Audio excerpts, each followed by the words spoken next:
નમસ્કાર મારા વાલા પેન્શનર મિત્રો, નિવૃત્ત કર્મચારી મિત્રો, ભાઈઓ તથા બહેનો, આપનું સ્વાગત છે આપણી પોતાની યુટ્યુબ ચેનલ પેન્શન ગુજરાતમાં।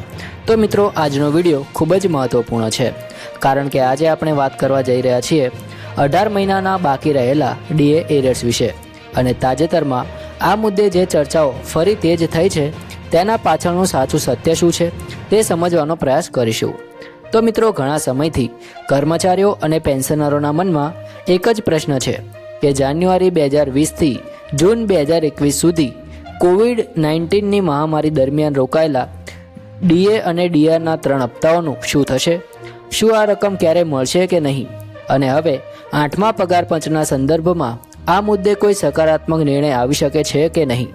તો મિત્રો, આજના વિડીયોમાં આપણે આ તમામ મુદ્દાઓને સરળ અને સ્પષ્ટ ભાષામાં સમજવાના છીએ, જેથી દરેક પેન્શનર મિત્રને સ્પષ્ટતા મળી રહે। તો ચાલો મિત્રો, વિડીયો શરૂ કરીએ। પરંતુ મિત્રો, એ પહેલાં એક નાનકડી વિનંતી છે કે જો તમે ચેનલમાં નવા હોય તો આ ચેનલને જરૂરથી સબસ્ક્રાઈબ કરી લેજો। તો મિત્રો, હકીકતમાં જ્યારે કોવિડ-19 મહામારીનો સમય શરૂ થયો ત્યારે દેશની આર્થિક પરિસ્થિતિ ખૂબ જ નાજુક બની ગઈ હતી। તે સમયે કેન્દ્ર સરકારે નાણાકીય દબાણને ધ્યાનમાં રાખીને કેન્દ્રીય કર્મચારીઓ અને પેન્શનરો માટે ડીએ અને ડીઆરના 3 હપ્તા સ્થગિત કરવાનો નિર્ણય લીધો હતો। આ સમયગાળો જાન્યુઆરી 2020થી જૂન 2021 સુધીનો હતો, એટલે કુલ 18 મહિના હપ્તા સ્થગિત કરવાનો નિર્ણય લીધો હતો। આ સમયગાળો જાન્યુઆરી 2020થી જૂન 2021 સુધીનો હતો, એટલે કુલ 18 મહિના સરકારનું કહેવું હતું કે આ નિર્ણય તાત્કાલિક અને કટોકટી પરિસ્થિતિને ધ્યાનમાં રાખીને લેવામાં આવ્યો હતો। પછીથી ડીએ ફરીથી શરૂ કરવામાં આવ્યું, પરંતુ જે 18 મહિનાનો બાકી સમય હતો તેની ચૂકવણી અંગે સ્પષ્ટપણે જણાવવામાં આવ્યું કે બાકી રકમ ચૂકવવાનો કોઈ પ્રસ્તાવ નથી।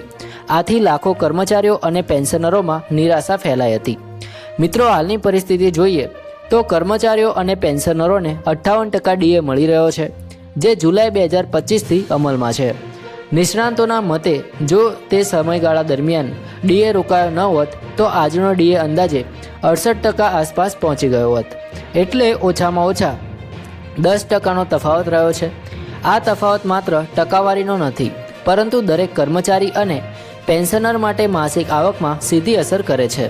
ઉદાહરણ તરીકે જોઈએ તો મિત્રો, જો કોઈ કર્મચારીનો મૂળ પગાર 50,000 રૂપિયા હોય તો 58% મુજબ તેને 29,000 રૂપિયા ડીએ મળે છે, જ્યારે 60% થાય તો 30,000 રૂપિયા થશે, એટલે માત્ર 2% વધારાથી દર મહિને 1,000 રૂપિયાનો સીધો લાભ મળે છે। એ જ રીતે 1 લાખ મૂળ પગાર ધરાવતા કર્મચારીને દર મહિને 2,000 રૂપિયા સુધીનો લાભ મળી શકે છે। મિત્રો, હવે પ્રશ્ન એ ઊભો થાય છે કે 8મા પગાર પંચની રચના પછી શું આ મુદ્દો ફરી વિચારણા હેઠળ આવી શકે છે? તો મિત્રો, સરકાર દ્વારા જાન્યુઆરી 2025માં 8મા પગાર પંચની રચના કરવામાં આવી છે અને તેને 18 મહિનાનો સમય આપવામાં આવ્યો છે, જેથી તે પગાર માળખું, પેન્શન માળખું અને ભથ્થાઓ અંગે વિસ્તૃત ભલામણો કરી શકે। કમિશનની ભલામણો જાન્યુઆરી 2026થી અમલમાં આવવાની શક્યતા વ્યક્ત કરવામાં આવી રહી છે।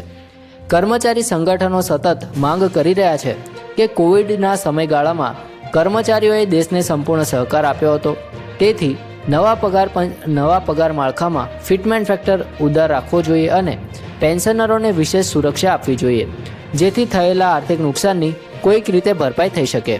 આ ઉપરાંત માર્ચ 2026ના ડીએ વધારાની પણ ચર્ચા ચાલી રહી છે।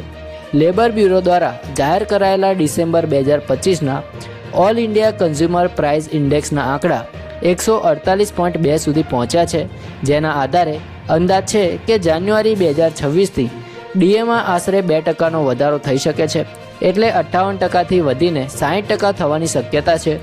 જો સરકાર વર્ષમાં 2 વખત ડીએ સુધારે છે, સામાન્ય રીતે હોળી અને દિવાળીની આસપાસ જાહેરાત થાય છે, તો આ વર્ષે હોળી 4 માર્ચે છે, એટલે કર્મચારીઓમાં આશા છે કે હોળી પહેલાં સારા સમાચાર મળે, પરંતુ એ મળ્યા નથી।